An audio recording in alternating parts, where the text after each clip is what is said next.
So, Dave, one of really, I would say, most incredible concepts that I have learned in my life is the concept of self-forgiveness. Rumi, he says, if you are irritated by every rap, how will you be polished?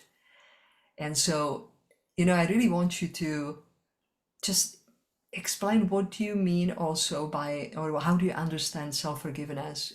How have you been benefiting from practicing that, and how it has changed relationship that you might have toward yourself and others? Yeah, wow, what a gift self-forgiveness is. To have compassion for myself. In I actually had a little bit of a problem with self-forgiveness when I originally heard this idea, because I thought that it was like taking that job away from the divine of forgiving me for what I may have, agreements I may have broken. And that's not the realm we're dealing with here. We're dealing with self-forgiveness of judgments that do not serve us. So all judgments are creations. Every time you judge something, you create a view or a stand or a way of being around it. And so there are some judgments that really serve us. For example, I have this evaluation, this judgment of Olga Kempwer, that she is one of the most amazing people that I know. And I'm very grateful to know her, right? I also have this judgment of myself that I can be counted on to be where I say I'll be when I say I'll be there. Those are both judgments that serve. Then there are judgments that do not serve. Judgments like I'm so stupid, or how could I'm so ashamed that I made this mistake, or I can never talk to that person again because I'll feel like a fool. So there are these other judgments that are based not in right or wrong, but in our own view of what happened and how we are, and blaming ourselves or blaming the world or our situation for our experience of life.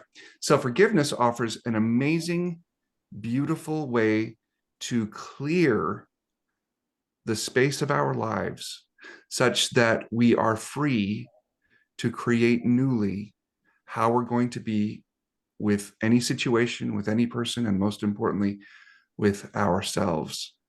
So it sounds something like this: I forgive myself for judging myself that.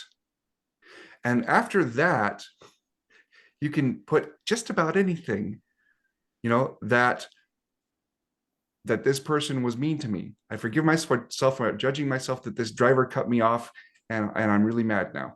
Okay, so why am I forgiving myself for the actions of others, right? It turns out that self-forgiveness is the only kind of forgiveness there really is, because we can't really get into another person's world. So by forgiving myself of the judgment I have against this person, I'm releasing myself of that energy, and I can focus it back here instead of having that energy off over here distracted at this person's behavior. For myself, I forgive myself for deep-seated judgments like that I'm not enough. And I can create in the space that's opened from this compassionate self-forgiveness, I can create a new way of being. I am more than enough to handle all that life throws at me. I am love.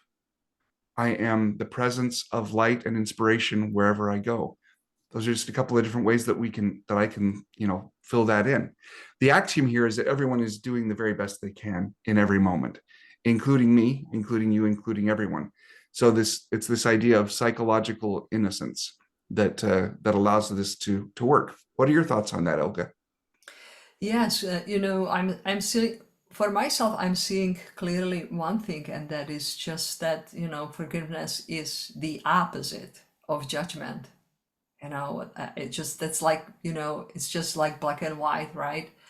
And I really love the process, of that. That, like you are saying, I forgive myself for judging myself, taking absolutely a full 100 responsibility for the thought or belief and the judgment that I have that is just unhealthy, that is not producing love or compassion or joy in my life, and realizing I'm the one who has been creating this. And therefore, I'm the one also who is responsible to clean up the mess.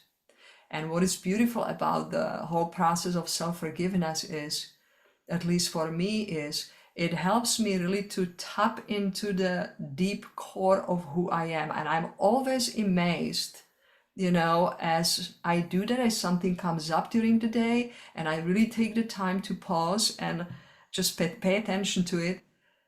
I am always amazed what kind of, like spaciousness and abundance is there inside of you, that that these judgments, it's just on surface. It's the mind is trying to do its own thing, but you realize that down deep, there is a really truth about myself that is just so divine and so beautiful. And it's not anything that I'm saying, I'm love, or I am compassion, I'm free. It's the state of the being that you feel that is. And just living from that place and knowing that, I have every single second of my life, of the day, that I can keep recreating myself or elevating myself into being more compassion, into being more love, into being more service. It's just absolutely epic living. I'm just so grateful for the life that I have. I feel like my life is beautiful, magnificent, and I also find in many ways what a giant I am. And again, it's just not anything, putting myself on the pedestal on anybody else, but just really being aware of the beauty that we, each of us, you, me, anyone who is listening or watching, or anyone walking just kind of, on a street, we, all of us, have that inside of us. And just to be awakened to that is completely a different life. So I personally feel like this is one of the most, important elements that, we will be creating together at the retreat. And I know that this concept of self-forgiveness can actually bring absolutely tremendous transformation in people's lives. So thank you so much. Oh, my pleasure. Beautiful. Thank you. Thank you.